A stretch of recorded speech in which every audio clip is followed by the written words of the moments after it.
Assalamualaikum warahmatullahi wabarakatuh. Saya Erlita Dwi Indrianti, absen 12 dari kelas 12 IPS 1, ingin mempresentasikan tentang siklus akuntansi perusahaan dagang. A adalah karakteristik perusahaan dagang. Perusahaan dagang adalah perusahaan yang kegiatan usahanya membeli barang dagangan dengan tujuan dijual kembali tanpa mengubah bentuk barang tersebut. Ciri-ciri perusahaan adalah sebagai berikut. 1. Pendapatan utamanya berasal dari barang dagangan. Yang kedua, biaya utamanya berasal dari harga pokok barang. Yang ketiga, dalam pencatatan akuntansinya terdapat akun persediaan barang atau barang dagang. Yang keempat adalah sebagai perantara antara produsen dan konsumen. Yang kelima, antara barang yang dibeli atau yang dijual sama atau tidak ada perubahan sama sekali. Yang keenam, tujuan utamanya adalah mencari laba dengan cara menjual barang dengan harga tertinggi dari harga belinya. Berdasarkan ruang lingkupnya, perusahaan dagang dibedakan menjadi dua, yaitu pedagang besar dan pedagang kecil. Pertama adalah pedagang besar, yaitu pedagang yang membeli barang dagangan dari produsen dan menjualnya ke pedagang kecil secara partai. Yang kedua, pedagang kecil, yaitu pedagang yang membeli barang dagangan dari pedagang besar dan menjualnya ke kepada konsumen secara eceran. Dalam akuntansi dikenal dua macam metode pencatatan persediaan, yaitu metode perpetual dan metode periodik. Yang pertama adalah metode perpetual. Metode perpetual atau metode buku adalah sistem di mana setiap persediaan barang masuk dan keluar selalu dicatat di pembukuan. Penggunaan metode buku dengan cara memudahkan penyusunan dengan neraca dan laporan laba rugi dalam jangka pendek. Terdapat tiga metode pencatatan persediaan yang terpopuler di metode perpetual. Yang A adalah first in first out FIFO atau pertama masuk pertama keluar. Yang B, last in first out LIFO, terakhir masuk pertama keluar. Dan yang C, average atau rata-rata. Yang kedua adalah metode periodik. Metode periodik ini apabila terjadi pembelian, maka jurnalnya adalah mendebit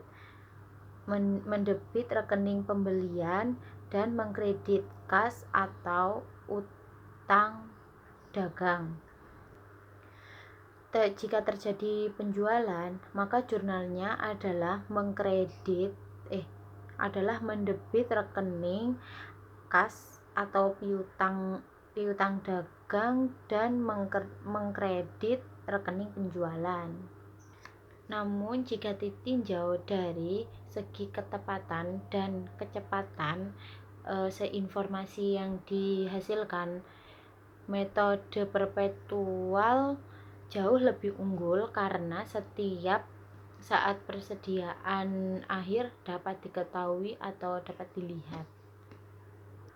Yang B, transaksi perusahaan dagang. Dalam transaksi perusahaan dagang terdapat 8 transaksi yang ada pada perusahaan dagang. Antara lain 1. Pembelian barang dagang. Yang kedua, penjualan barang dagang. Yang ketiga, retur pembelian barang dagang.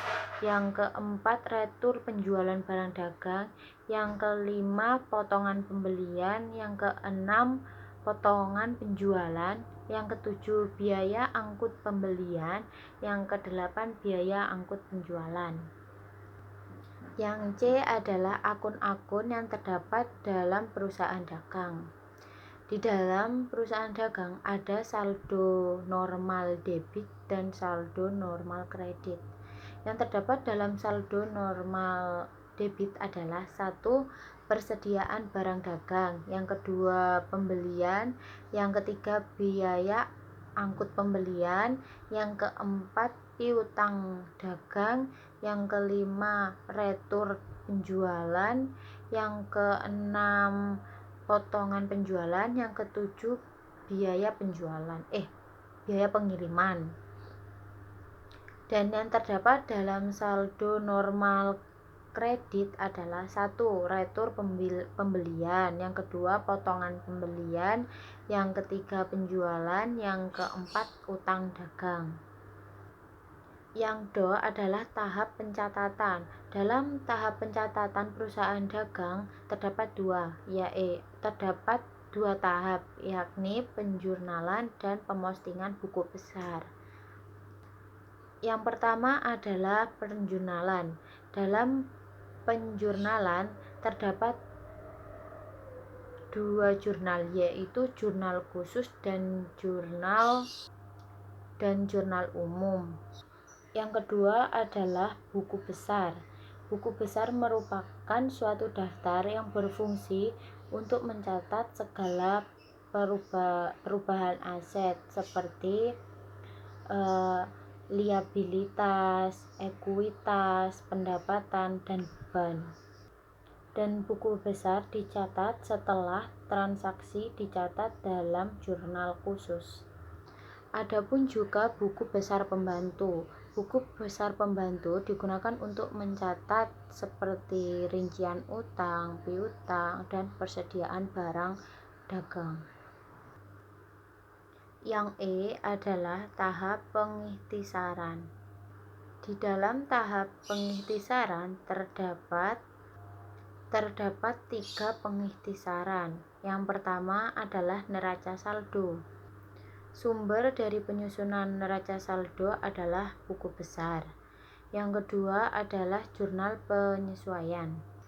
Yang kedua adalah jurnal penyesuaian. Di dalam jurnal penyesuaian terdapat 8 jurnal penyesuaian seperti: yang pertama adalah persediaan barang dagang, yang kedua adalah perlengkapan, yang ketiga beban dibayar di muka, yang keempat pendapatan diterima di muka, yang kelima beban yang masih harus dibayar, yang keenam penyusutan aktiva tetap, yang ketujuh adalah pendapatan yang masih harus diterima atau accrued income.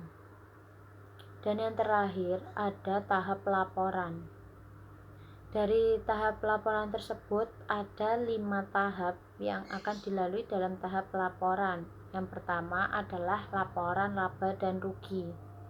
Yang kedua adalah laporan perubahan ekuitas. Yang ketiga laporan posisi keuangan. Yang keempat adalah laporan arus kas. Yang kelima catatan atas laporan keuangan. Sekian dari saya. Wassalamualaikum warahmatullahi wabarakatuh.